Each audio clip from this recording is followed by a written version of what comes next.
Meanwhile, let's bring in Andre Indusio. Mga kaliga, kasama naman natin ngayon ang dalawang ina ng ating Twin Towers dito sa MPBL. Ma'am Geraldine Chu, the mom of Gio Chu, and Ma'am Rona Gonzalez, the mom of Raven Gonzalez. Maraming salamat po for joining me here. Unahin ko na muna si Ma'am Rona. Ma'am, talagang all the way to Abra, all out support ang inyong family in Game 1. Ang nakausap po namin ay kapatid ni Raven, but now, andito naman po kayo supporting Raven in this game. Yes, mula pagkabata talagang pinapanood na namin lahat ng games niya. Sinusuportahan talaga namin. Even lalo nung magkasama sila ni Gio sa Batang Gilas. So that was almost 10 years ago. So medyo matagal na talaga ang samahan namin nila, family, ng team ng Chu. Hindi lang po pala si Raven at si Gio ang matagal nang magkasama. Kayo rin po pala ng mom ni Gio Chu ang palaging magkasama sa laro. Yes, medyo matagal na din. So since Batang Gilas pa. Wala lang sila nung college. Nag-Ateneo si Gio and si Raven sa Lasal naman. Alright, maraming salamat po, ma'am. At dumako naman tayo kay Ma'am Geraldine. Ma'am, every cheer is heartfelt at kitang-kita po namin from the sidelines talagang all out ang suporta ninyo sa inyong anak. How proud are you of Gio and of course his team? I think every mom, every parent would be proud of all the players that is playing under Abra team. Ako naman, as a mom, as a parent, I can only give my 101 support sa aking anak. Siyempre, lalong-lalo na nasa finals na tayo. Hindi madali yung ginagawa nila. Kaya support lang kami. Support lang. Such a very heartfelt messages mula sa ating moms ng ating Twin Towers. Pero for now, balik muna sa inyo sa Delvin Coach Mike. Thank you so much, Andrea. So another side of the game. At the end of the day, they're also sons. Yes. Of their moms and their brothers, like us. At saka si Delphi yung 101% for your kid. Kaya naman bukas nasa first communion ride. Oh, Marky. My goodness. Magic bunot. Marky, no stranger to the bright lights of the MPBL. Ito si Marky extending the lead to 12. He's got 5 points here in the second half. Napoles trying to answer. Yeah. Got it. That's the shot that I've been waiting for Jory Napoles to take. I've always believed on a catch and shoot, especially on paglipat ng bola sa weak side. You know, very potent itong si Jory Napoles. They need to stop here, Pangasinan. Indeed. Serrano against Bulanadi. Encho. Bulanadi drops. And Encho is whistled for the offensive foul. That was yung extend ng kaliwang kamay. Kaya natawagan ng offensive foul. Kita mo naman yung pag-fake na screen na yun. Late yung recovery, walang tag sa kabila. Easy basket. Pero ito rin yung swing para kay Jory na sinasabi natin kanina pa. Si Batino was very preoccupied dun sa shaded lane. Sa threat sa ilalim. Hindi makalabas. Ito close out.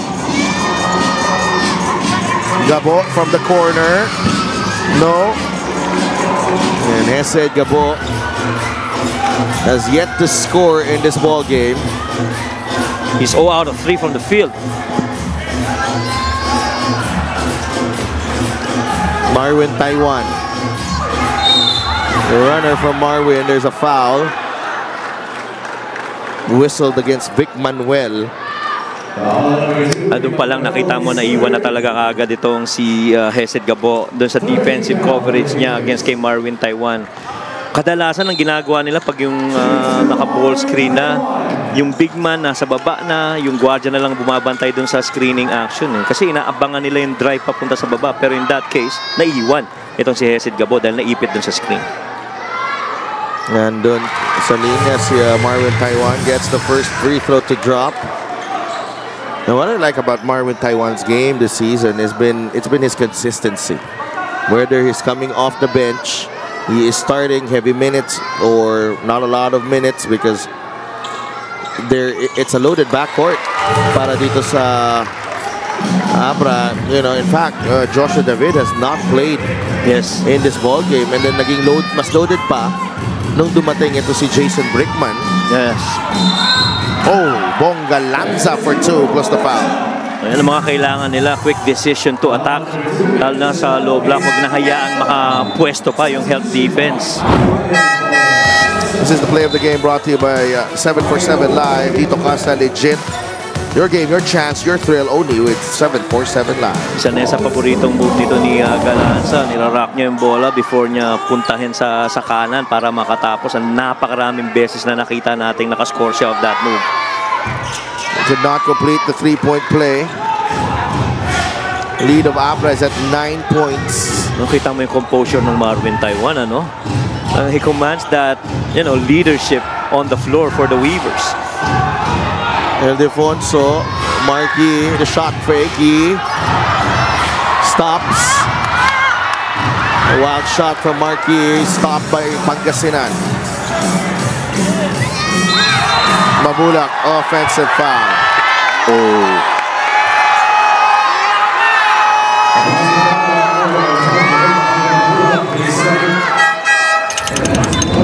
Mike got there first pero hindi niya binigyan ng space para makita siya ni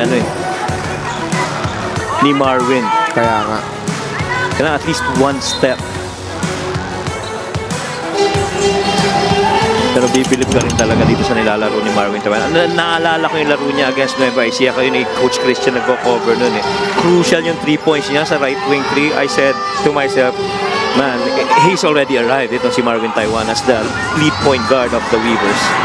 Okay. That's air ball. Sa net tumama. Nag-celebrate yung mga tao pero kapos pala. Pero sa banded points natin parang diretso kasi, no? 54-45.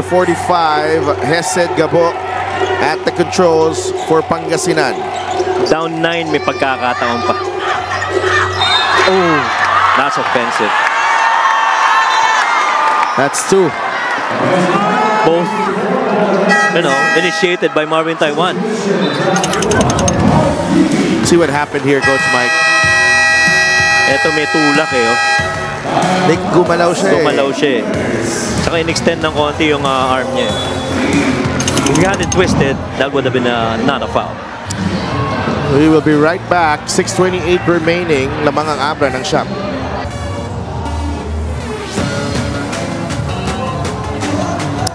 That's our fan of the game brought to you by LGR, the official outfitter of the MPBL.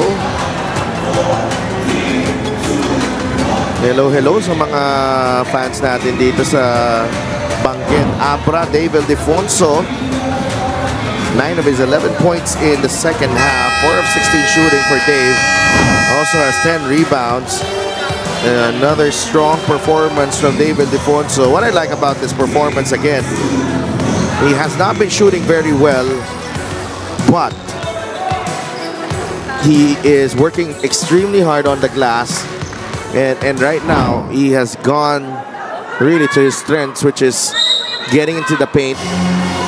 Whether, he gets fouled, just being forceful right now, just being aggressive. Ito si Dave Ildefonso. Tsaka yung effort niya sa depensa eh. Kung titingnan mo yung rebounds niya, 11 defensive rebounds. Lahat yun galing kay Dave Ildefonso. And so if he's not scoring, he's helping out on the defensive end. You have to mention that the defensive rebounds because he completes the defensive stand. Correct. Of his team. Napoles for 3. Got it! I told you. Catch and shoot. Ball swing. Weak side. Jory Napoles. 6 na puntos na lang ang lamang dito ng Abra from as high as 12. Under 6 minutes to play. Taiwan with a getaway. Finds Odulba underneath.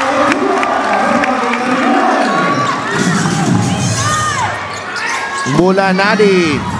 Short rebound ni Alin. It's back with Alin. Nakawala si Alin. Hang time. No. Boy, they had Jory the other end. Weak side. Same spot. Didn't kick it out.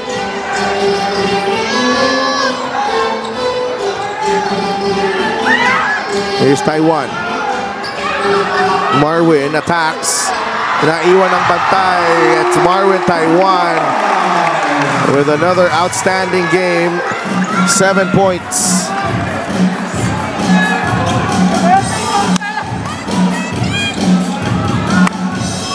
Gabo to Napoles. Another 3. Yes!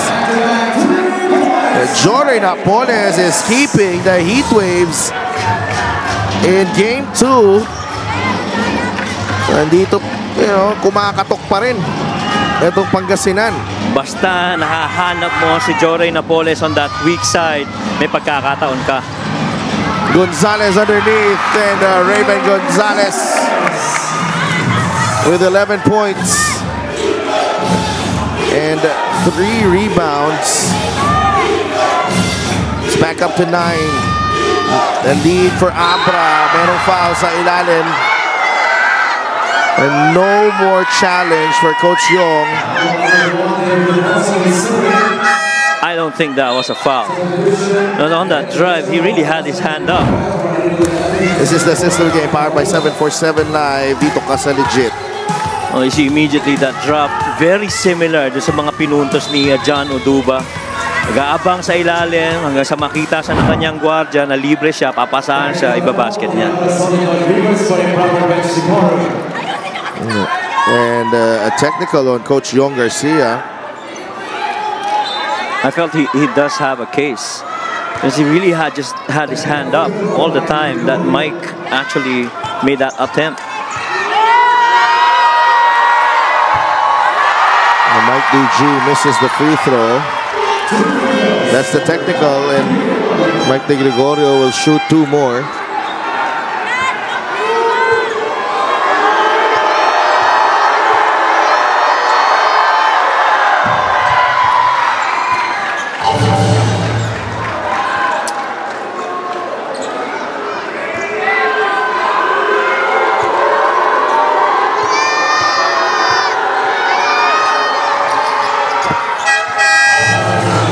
Down to 7 ang lamang dito ng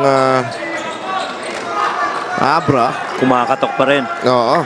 May pagkakataon pa to. Kailangan magandang depensa. At again, makabasket sila sa side nila.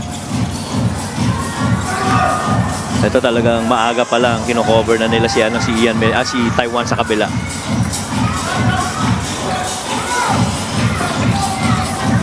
Ayon. Dave Ildefonso will attack. That's a fade away from Dave. A tough shot. Agawan sa rebound. Ends up with Ian Melencio. Vic Manuel. Napoles has it. Melencio. Manuel. Galanza. 3. No. Melencio with a rebound. Grabe yung rebound ni Melencio. De Gregorio with a recovery. Ball taken away by Ayon. Grabe din yung agaw na yun ni Marvin Taiwan. Oo. Quickly nakita mo si Coach Gerson. Kalimutan niyo na, baba na kayo. Dumepensa na lang kayo. Hindi si Marvin natatakot pag sumundot dun na alanganin. Ayon puts it in. And Abra responding with every Pangasinan uprising. 62-53. Mike Ayon giving Abra a 9-point lead. 3 minutes and 13 remaining. Time out muna tayo. Kasama ko ngayon ang pinakapoging Pangasinan Heatwave para sa Dugout Invasion. Walang iba kung hindi si Jory Napoles. Jory, alam ko mataas ang expectation sa'yo ni Coach dito sa series na to. Pero tanong ko ikaw, ano bang expectation mo kay Coach? Siyempre si Coach, ibibigay niya lahat para sa team na to kasi ito yung gusto namin talaga, makuha yung Division Finals. Jory, anong paborito mong pagkain pagka, alam mo yun, pre-game, pagka ganitong playoffs? Palagi kong kinakain bago maglaro, orange tsaka apple. Wow, orange tsaka apple. Healthy pala si Jory Napoles. Kasi parang kapag kinakain ko yun, nagkaka-energy ako. Yung pala ang kanyang vitamins. Ano naman ang mo, Jory? Yung meron ka bang ritual, mga ganun? Mahilig ka ba magdasal? Ano bang hilig mo gawin? Oo naman, after before game, siyempre dasal din, stretching, ganun, para kasi tumatanda na sumasakit yung mga buto-buto na. Bukod sa'yo, tingin mo, sino pa yung pinaka-pogi dito sa Pangasinan Heatwave? Siguro dalawa si JP tsaka si Ian Melencio. May nagtatanong, Jory, kamag-anak mo ba si Gerald Napoles? Kasi medyo magkamukha kayo ng konti. Sikreto lang namin yan. Magkapatid talaga kami. Nanay namin si Janet Napoles. Joke lang. Alright, maraming salamat once again, Jory Napoles, for Dugout Invasion. Nakakatawa yun ah. Mahirap. Parang hirap na mag-cover ng game na mainit dahil matapos manood ng Dugout Invasion. Oo. Parang iba yung tempo. Habang yung iba tao na sisters biglang lumabas yung mga ganon. Ang galing.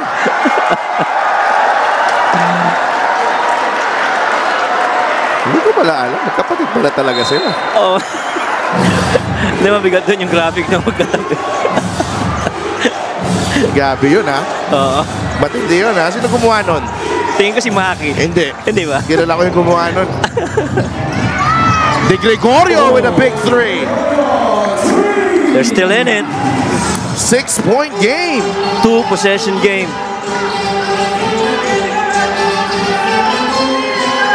Nike Ayon. Binabatay ni Bongga Lanza. Ayon, Oduba, Batino, Ildefonso, and Taiwan. The 5 on the floor for Abra. Ayon. Nandun pa rin si Napoles. Swings it over to Dave Ildefonso. Ildefonso, drop pass. Oduba is there. What a play. Galing kay Dave Ildefonso. Finding John Oduba wide open underneath. Kasi John Oduba ay nasa pinakadulo ng opensa. So nakikita niya lahat. And napakaganda ng find na yon ni Dave Ildefonso. Vic Manuel will launch the 3 and will miss.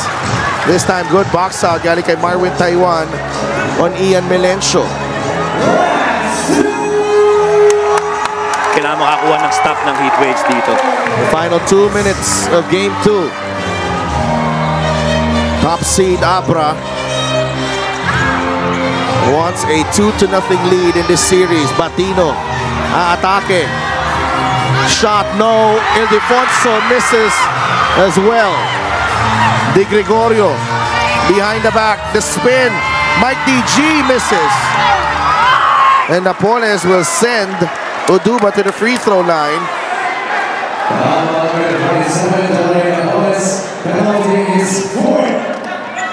Well, Mike had the right thing in mind. Atake kaagad yung depensa habang di pa naka-set up. Pero ang ganda rin ng baba ng mga paint defenders nitong Weavers. Hindi naging madali yung drive na yun para kay Mike. It's been a work in progress here for Abra, but look, every game they look more and more like a finished product. Kasi if you think about game 1, Jason Brickman with that big second quarter, now different players again coming to the fore to help them close this one out. At saka iba-ibang parts portion ng game, no? You had kanina Raven Gonzalez was really very Had good. a 9-point, good 9-point half. That's right. Marquis was also pretty good. There's certain portions here in the third and the fourth. And Mike Ayon in the first half. Yep. And then Marwin came in. Yeah, David Ildefonso, a little bit of everything as well. Alfred Batino with some good plays. Oduba 6 points. He stays at 6 points. Batino with the offensive rebound. Labas kay Marwin Taiwan. An extra possession for Abra. 6 seconds on the shot clock. Taiwan against Melencio. Marwin, layup, masyado malakas. Bulanadi goes to De Gregorio. Atake si Mike DG. The basket plus the foul. Pangasinan still in it. Minute and 11 remaining. A chance to trim it to just 5. This is the fast break of the game, brought to you by Extreme Cool Air Conditioners. Ang Extreme Magpalamig. Free installation for split-type air conditioners. And that's exactly the same thing that Mike had in mind earlier. This time, na-beat niya yung depensa. Naka-elevate na siya bago dumating pa yung shot blocking attempt on that drive. And he goes to the strike for a bonus.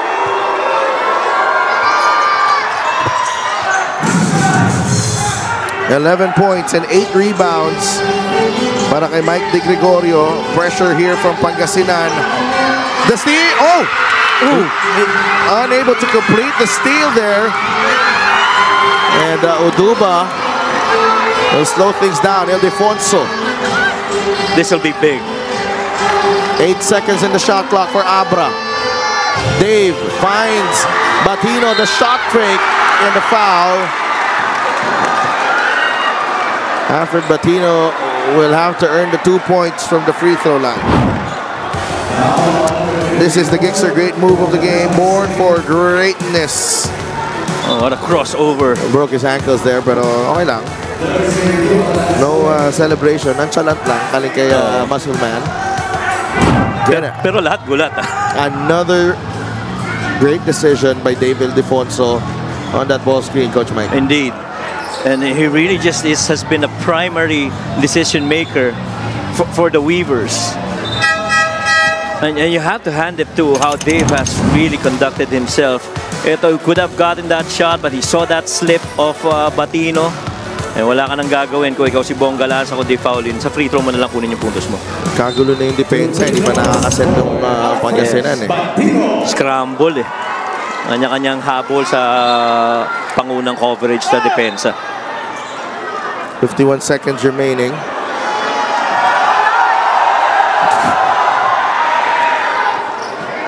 Medyo na delay tayo ng konti dito. Batino has gone to the line and attempted twice, and he's made both. So this will be his second trip. Oh, missed it. Door slightly open for Pangasinan. At sanay na sanay ang Pangasinan sa mga ganitong sitwasyon, no? Dikit. May pagkakataon. 2-possession advantage here for Abra. Make that a 6-point game. Melencio. We need a bucket. The Heat Waves. De Gregorio drifts to the corner. Blocked by Ayon Ayon. Ganda ng pagkaka-anticipate nung play na yon. It was either yung pagpunta sa corner ni Mike De Gregorio o yung pagpunta rin sa ibabaw na tres ni Joray Napoles. Yun ang options ni Ian Melencio that time.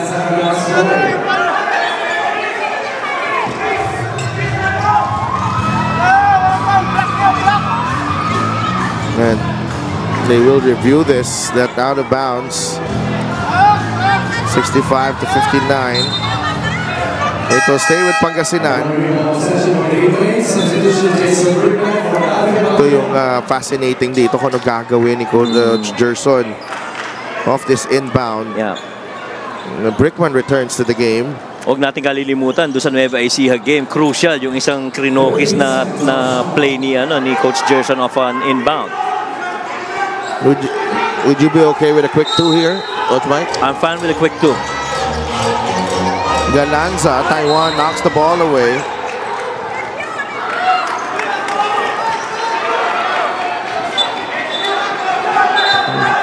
This one they're gonna review again. Napoles and Uduba getting in the way of each other. There's another review here.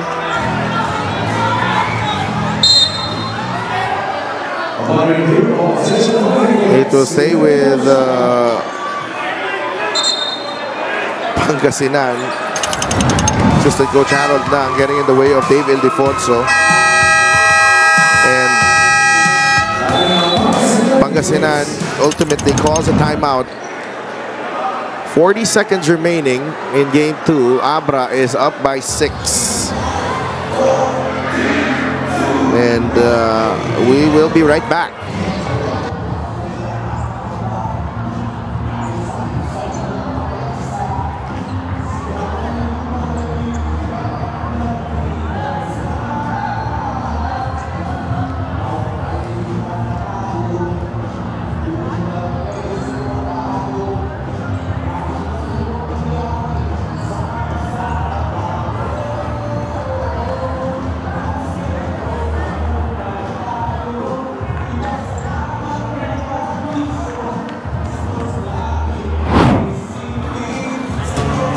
The Heat Waves in game 1 way below their numbers.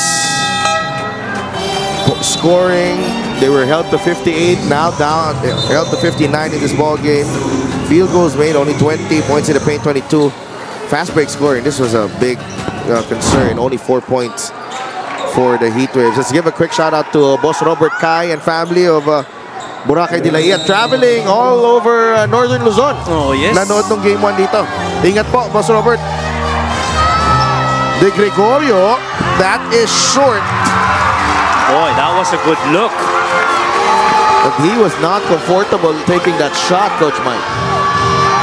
Yun yung mid-range, no? Na somehow yung calibration mo, iba. No, you sometimes would want that off the dribble. That's right. Taiwan with 5 seconds in the shot clock. Brickman, ayon for 3. Ball is loose, picked up by Taiwan. Oduba, ayon slips. Brickman has it. Taiwan trying to secure the game here at home.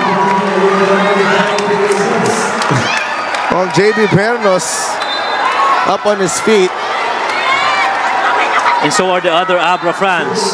Gusto ko yung Gusto ko yung yung whiteboard. Interchangeable yung yung statement mo. Oo, napapalitan. Napapalitan, di ba? Kung medyo tegi-tegi ka, tablet pa yan pero madalian, whiteboard na lang. Whiteboard. At least hindi kartolina, di ba? Dalo kartolina, di ba? Huwag naman kartolina. Baka mag-Manila paper pa tayo niya. Uy, November 27, markahan nyo daw, 3-0. Naku, North Division champion yun kung 3-0. Oo. Pero may isa pa, may game 3 pa to. And the Abra Solid North Weavers move on the cusp of capturing the North Division title. They are 1 game away from entering the national finals. Sweeping this homestand 2-0 against the Pangasinan Heatwaves. We still have 1 more game, game 3, and if necessary, there's a game 4. Our best player of the game is powered by 747 Live. Play what you love, win what you deserve. He missed his first 5 or 6 shots in this ball game, but he contributed in other ways. Ito si Dave Ildefonso, and ultimately found his way to the cup.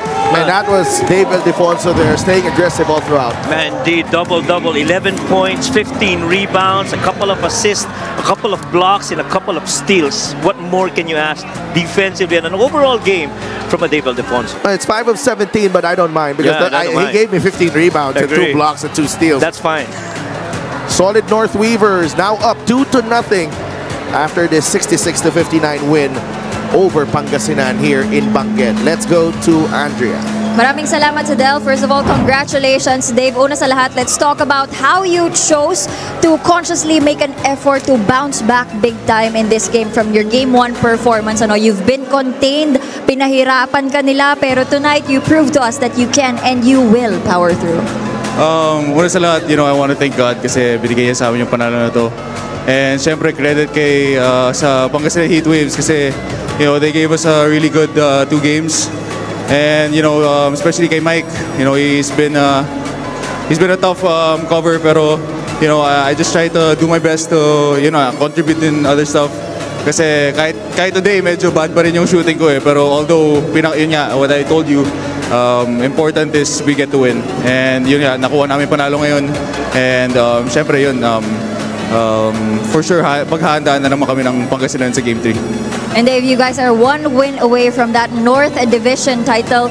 What can you promise to the fans? What are you willing to do for Abra? Siguro promise ko nang una sa lahat, siguro sa next games hindi na puro baldog yung mga tira ko. Hopefully, pero sa lahat ng mga taga-Abra, yun nga, maraming salamat sa supportan nyo. Grabe yung supportan nyo. And promise lang namin sa Game 3 is mas tataasan pa namin yung energy namin and hopefully makuha namin yung 3-0 na sweep.